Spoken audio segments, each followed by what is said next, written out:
আসসালামু আলাইকুম। আর রেসিপি ব্লগে আপনাদের সবাইকে স্বাগতম। দেশে বা দেশের বাইরে যে যেখান থেকে আমার ভিডিওটা দেখছেন তাদের সবাইকে অসংখ্য অসংখ্য ধন্যবাদ। আজকে কলিজা ঠান্ডা করার মতো আরেকটা রেসিপি নিয়ে হাজির হয়ে গেলাম। এই মজার শরবতটা আমি কিভাবে করছি, কি কি দিয়ে করছি সেটা জানতে হলে কিন্তু পুরো ভিডিওটা না টেনেই দেখতে হবে। তাহলে চলুন শরবতটা বানিয়ে নেওয়া যাক। একদম ফ্রেশ গাছের আতা ফল, এগুলি দিয়ে আজকে আমি জুস বানাবো। বড় সাইজের একটা আতা ফল আমি চামড়া থেকে ছাড়িয়ে তারপরে মাংসটা নিয়ে নিয়েছি। তো আতা ফলটা এভাবে খেলে বেশি ভালো লাগে। যারা আতা ফল খেতে পারেন না তারা এরকম জুস করে খাবেন, এটা খুবই মজা, অনেক পুষ্টি। আর এভাবে দিলে দেখবেন বাচ্চারা খুব সহজেই খেয়ে নেবে।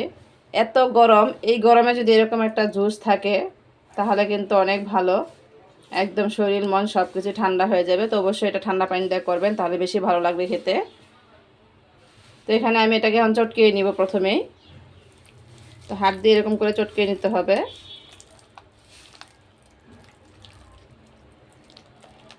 অল্প সময় করে নেওয়া যায়, মেহমান আসলে এরকম যদি ফল থাকে তাহলে করে দিবেন, দেবেন খুবই পছন্দ করবে। তো ভালো করে আমি চটকিয়ে নিয়েছি, এবার পানি অ্যাড করব এখানে।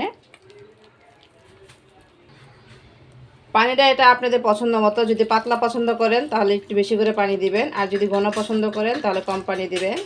তো আমি একবারে পাতলাও করব না আবার ঘনও করব না। তো প্রথমে বেশি পানি দিবেন না, এরকম দিয়ে একটু মিশিয়ে নেবেন। রেসিপিটা ভালো লাগলে লাইক করবেন, কমেন্ট করবেন, আপনার বন্ধুদের মাঝে বেশি বেশি করে শেয়ার করে দিবেন, তাহলে আপনার মাধ্যমে আরেকজনও দেখতে পাবে।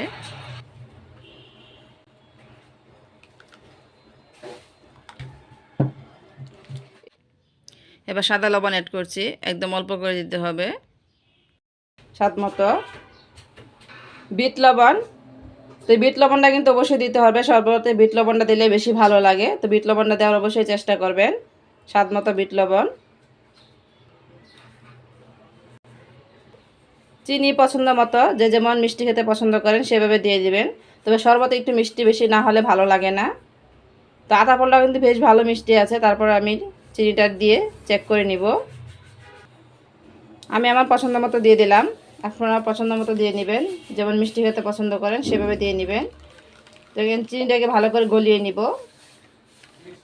এরকম সহজ এবং মজাদার রেসিপি পেতে চ্যানেলটা সাবস্ক্রাইব করবেন এবং পাশে থাকা বেল আইকনটা ক্লিক করে দিবেন, তাহলে যখনই আমি নতুন কোনো ভিডিও আপলোড করব তার নোটিফিকেশন আপনারা সাথে সাথে পেয়ে যাবেন। আর যারা অলরেডি সাবস্ক্রাইব করেছেন তাদের সবাইকে অসংখ্য অসংখ্য ধন্যবাদ। তো চিনিটা আমার মিশানো হয়ে গেছে, এবার ছেঁকে নিতে হবে। এবার এরকম একটা চালনের সাহায্যে ছেঁকে নিতে হবে।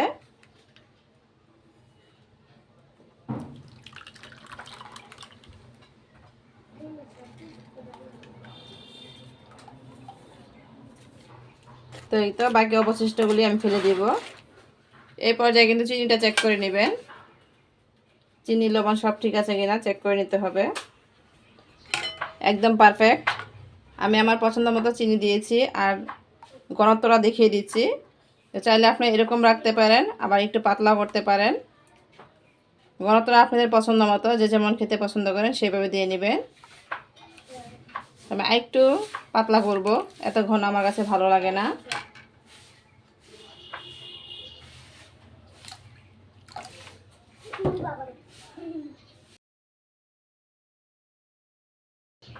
এবার গ্লাসে নিয়ে নিচ্ছি।